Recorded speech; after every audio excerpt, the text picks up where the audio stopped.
Hey guys, what's up? Tyler here with your Movie Fix. How's everybody doing? We got a couple of items in the world of DC movie news as usual. I feel like it's been really slow news time for a lot of comic book movies. A lot of blockbuster news hasn't really been flowing. We're kind of going into the lull. Summer's ending. We're heading into fall.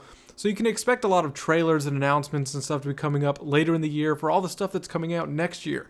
But in the midst of all this, we do have a couple of things that have been confirmed and a couple of stories. We're going to go over some casting in the DC movies and also some comments from Geoff Johns and John Berg, who are the leaders of the DC Films division over at Warner Brothers. So this is a story I talked about last week where we got to see that look at Deathstroke on whatever the set was, whatever that test screening was, the footage of Deathstroke that Ben Affleck shared, and we now have confirmation that he is indeed going to be played by Joe Manganiello. That's pretty awesome. You know, this is pretty crazy because he seems like one of the big fan picks. You know, this was like the ultimate fan casting that actually came true. I know he was a big fan favorite for a lot of people, along with him and Ron Perlman, who that would have been really cool to see. But this has been confirmed by Geoff Johns that Joe Manganiello will be playing Deathstroke in the standalone Batman film, not Justice League. It has been said for the standalone Batman film. Now, does that mean we won't see him in Justice League? Not necessarily, but don't count on it. I'm not expecting it. Again, it wouldn't make sense if we saw him. We don't need him to be set up. Set him up in the movie. He'll be in the Batman movie. So that's pretty cool. A nice confirmation from Geoff Johns. And also, this is a story that just broke not too long ago that Variety is reporting that Billy Crudup is in talks to play Barry Allen's father in the Flash movie alongside Ezra Miller. Now, who's Billy Crudup? You may recognize this guy. He played John Osterman, who was in Watchmen, Dr. Manhattan, which is pretty damn cool. I know this isn't necessarily a Zack Snyder movie, but it is a Zack Snyder produced movie. So I know he likes to bring in a lot of people that he's worked with before.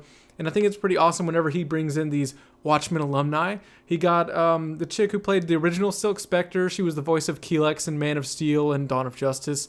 And Patrick Wilson, he actually got to be the voice of the President in Batman v Superman, which was really cool. So bringing in more alumni from Watchmen is only a plus because I love Billy Crudup in that role. I think he's a pretty tremendous actor. He was in Spotlight. He's just wrapped up filming with Alien Covenant, which is a big film that I'm looking forward to next year. And for reference, he has also worked with Ezra Miller before in the Stanford Prison Experiment. So more talent, bring him into the DC movies. I'm on board for this. This isn't a confirmation, but he is in talks apparently. That's the rumor here we're going over. But this is what Variety is reporting, that Billy Crudup is in talks to play Barry Allen's father in the upcoming Flash movie. Now, moving on to the big story, the meat thing that I wanted to talk about here. Geoff Johns and John Berg, they made a couple of comments here about the DC films previously, and this is what they had to say. Mistakenly in the past, I think the studio has said, oh, DC films are gritty and dark, and that's what makes them different. That couldn't be more wrong, Johns explained. It's a hopeful and optimistic view of life. Even Batman has a glimmer of that in him. If he didn't think he'd make a better tomorrow, he'd stop. Which, these are very, very encouraging words, even coming from someone who loved Man of Steel and loved Dawn of Justice. The fact that they're saying that, you know, this is a hopeful and optimistic world, that's something they're trying to get to. They're very aware of, you know, the mistakes from the previous movies as far as how they were perceived by critics especially, because you do want your movies to do well. If they do well with fans, that's great. If it makes money, that's great. But you do still want your movie to be well received in Hollywood. So I think this is a pretty important thing, but I also think it's a very true thing for a great reflection of DC Comics and what they can be in the movies. This isn't saying we're making them more lighthearted, we're making them more funny, we're turning them into Marvel movies. That's not the point here. He's saying he's trying to capture the spirit of what these characters are and what they embody. Now let's read on a couple more of these comments. To have these characters be a part of the fabric of pop culture is so rewarding. Though of course we're disappointed the movies weren't better reviewed. This is John Berg. We accelerated the story to get to the hope and optimism a little faster. We're trying to take a really hard look at everything to make sure we stay true to the characters and tell stories that celebrate them. Which, I think these kind of sentiments also echo what Deborah Snyder had to say on that big set visit they did over in London with Zack. That people don't want to see their heroes deconstructed. They want to see them in their prime. And to know that moving forward with Justice League and beyond, that these movies are going to be celebrating what the heroes are all about. We're going to be seeing them in their prime. That's what people want to see, the heroes in their prime.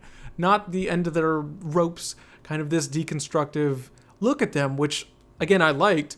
But we've gotten our darker tales. Let's go up. And like you said, we're accelerating the story to get to that hope and optimism that they originally planned to get to. We're just going to move that up just a little bit and get to that and give people what they want to see. Now, I, for one, am on board with this. I love all of these comments. I think they're pretty great. I think they're really reassuring. This is a lot of the stuff that I wanted to see in the DC movies. And when you have a movie like Justice League, you want to see them in their prime. You want to see them celebrated.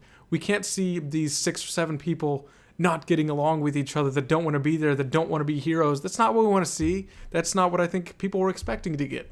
I'm expecting to get a pretty fun movie that's told really epic and has a lot of classic archetypes of what superheroes are supposed to be.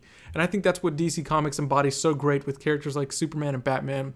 Wonder Woman, they are archetypes of really great heroes of classic storytelling.